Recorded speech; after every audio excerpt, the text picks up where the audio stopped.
Bonjour à tous et bienvenue sur Radio Sensation et bienvenue au Théâtre d'Évreux, ou plus exactement sur le chantier du Théâtre d'Évreux qui est donc réhabilité, le chantier ou le bâtiment, ce beau bâtiment historique où nous nous trouvons a fermé en 2006 pour réhabilitation donc, et il rouvrira ses portes, ce sera dans tout juste un an, en septembre 2018.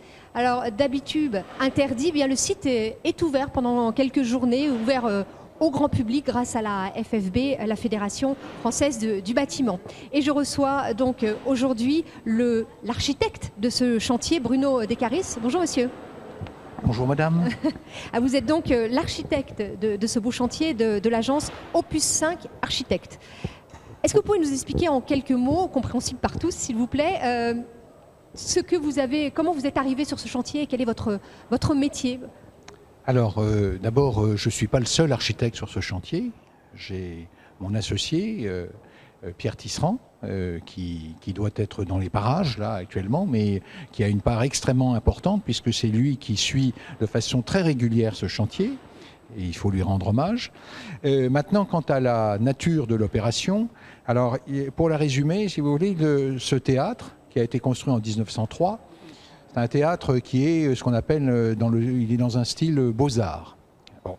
Et il était arrivé, comme beaucoup de théâtres, il était arrivé il était à bout de souffle dans ses qualités acoustiques, dans son accueil du public, notamment aujourd'hui, on a évidemment des besoins et des normes qui sont nouvelles, donc il fallait le remettre aux normes, lui redonner une deuxième jeunesse aussi, c'est un centenaire, donc il avait besoin d'être un peu rajeuni. Et puis des nouveaux besoins aussi, puisqu'il y a des salles de répétition, il y a des bureaux, il y a une direction, etc. Et tout ça ne pouvait pas être logé dans le théâtre actuel.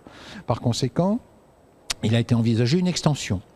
Et cette extension, elle s'est faite, comme vous avez pu le voir, donc sur la partie sud du bâtiment, entre le théâtre lui-même et la médiathèque. Il a fallu la loger avec ce faux filet entre ce théâtre et cette médiathèque. L'exercice était un peu difficile parce que c'est un bâtiment qui est un bâtiment classique, c'est-à-dire extrêmement symétrique.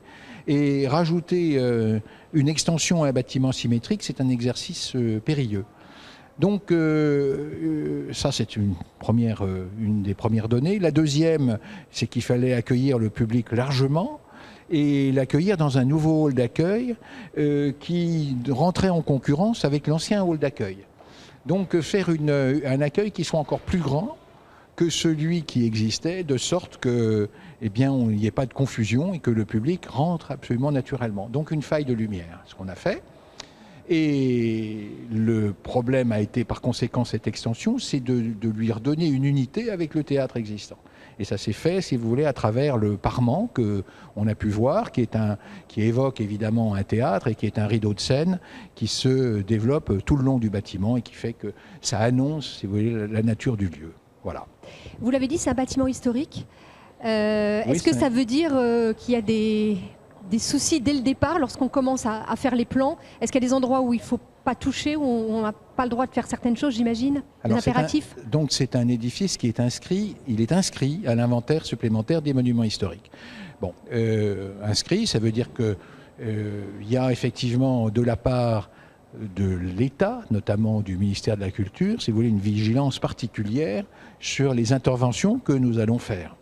Et notamment, notre équipe a été retenue parce que nous avions quelques compétences, notamment dans la restauration, puisque je suis moi-même architecte en chef des monuments historiques. Donc, si vous voulez, ça amenait quand même une certaine garantie quant au sérieux et à la vigilance qu'on aurait, notamment sur les décors, les structures, etc.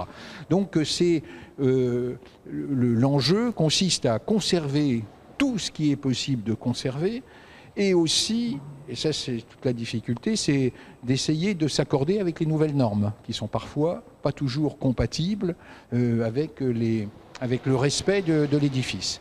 Alors il y a des dérogations qui sont acceptées, parce qu'un édifice historique, effectivement, certaines dispositions doivent l'emporter sur le strict usuel qui, lui, est appelé à évoluer. Voilà. Qu'est-ce que vous avez voulu donner comme ambiance lorsqu'il sera fini sur ce théâtre? Essayer d'être dans l'ancien, mais également pouvoir accueillir, comme vous l'expliquez, peut-être les nouvelles générations. On les a vus sur ce chantier, et les jeunes qui ne connaissaient pas le théâtre avant. Alors, c'est un théâtre historique, si vous voulez. C'est un théâtre à l'italienne, comme vous l'avez expliqué. Et ce qui est intéressant, c'est que il faut le garder dans son jus, dans son contexte. Et notre rôle n'est pas d'en faire un dromadaire. Vous savez, un dromadaire, qu'est-ce que c'est? On dit que c'est un cheval dessiné par une commission. Donc, non. Donc, c'est de lui conserver sa vocation et tout l'esprit qui lui est attaché et auquel les Hébroïciens sont très attachés. Donc, c'est un théâtre historique. Il faut lui conserver. Il faut qu'on ait cette lecture. Et puis, par ailleurs, ce qui est contemporain doit être affirmé comme tel, ne doit pas être une grimace, si vous voulez, on ne doit pas singer, on ne doit pas venir faire à côté un faux semblant d'extension. On est aujourd'hui en 2017 et c'est une écriture de 2017. Évidemment, la difficulté, c'est le mariage des deux. Mmh. Bien sûr, donc, et il faut arriver à ce que ce mariage fasse un tout qui soit à la fois historique et qui réponde également aux besoins d'aujourd'hui. Bon, c'est le propre de l'architecture. Elle est appelée à être renouvelée toujours, parce que l'architecture, elle va durer plus longtemps que nous. Donc, il y a des choses permanentes dans l'architecture, puis il y en a qui sont appelées à évoluer, comme les fluides, le confort, etc. Et c'est probablement pas sa dernière restauration. Il y en aura d'autres dans quelques dizaines d'années, certainement, en fonction de l'évolution de la société. Combien de temps avez-vous mis pour faire les nouveaux plans de ce bâtiment, et est-ce qu'ils évoluent au fur et à mesure du chantier? Alors, aujourd'hui, si vous voulez, on est dans un système de marché public qui fait que les plans, on part évidemment d'esquisses, donc de schémas qui sont assez grossiers au départ. Pardonnez-moi, des plans d'origine peut-être? Alors, bien sûr, on a les plans d'origine et on les a retrouvés. Il se trouve que les plans du début du XXe siècle sont conservés, donc on les a. On a bien sûr fait des relevés très contemporains, très précis. Sur place. Parce que quand on met en œuvre, il ne s'agit pas d'approximation aujourd'hui, si vous voulez. Bon. Mais par ailleurs, donc on a des étapes, si vous voulez, c'est comme une sculpture. C'est-à-dire qu'on part d'un bloc, on dégrossit petit à petit et on vient de plus en plus précis pour finir dans le détail. Les plans d'architecte, ça se passe comme ça, si vous voulez. On a des étapes successives avec des approbations et des discussions avec la maîtrise d'ouvrage.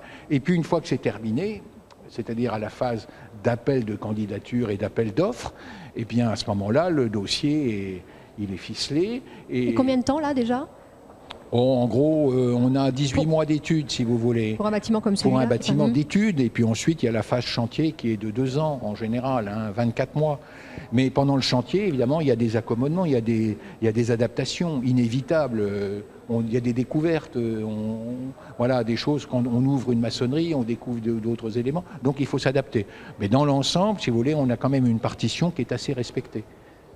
Il y a des jeunes qui vont passer sur ce chantier, des personnes du grand public qui va passer pour ce chantier. C'est le moment aussi pour vous d'expliquer aussi votre métier. Oui. C'est important d'être aussi en rapport avec ce public qui va venir ensuite dans ce bâtiment. Bien sûr, c'est très important, si vous voulez. D'abord, c'est un métier formidable. Bon, on souffre énormément.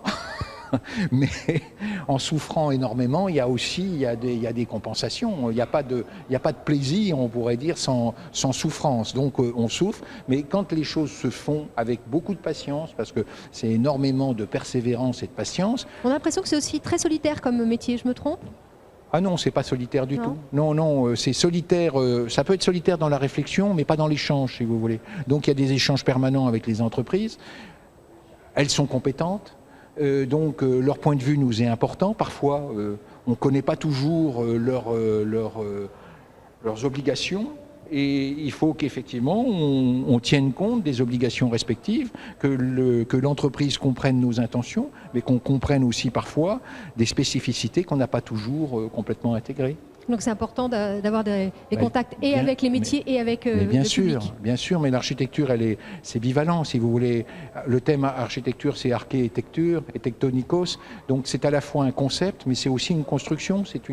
La structure, c'est une charpente. Donc on se doit de rendre ces deux parties parfaitement équilibrées.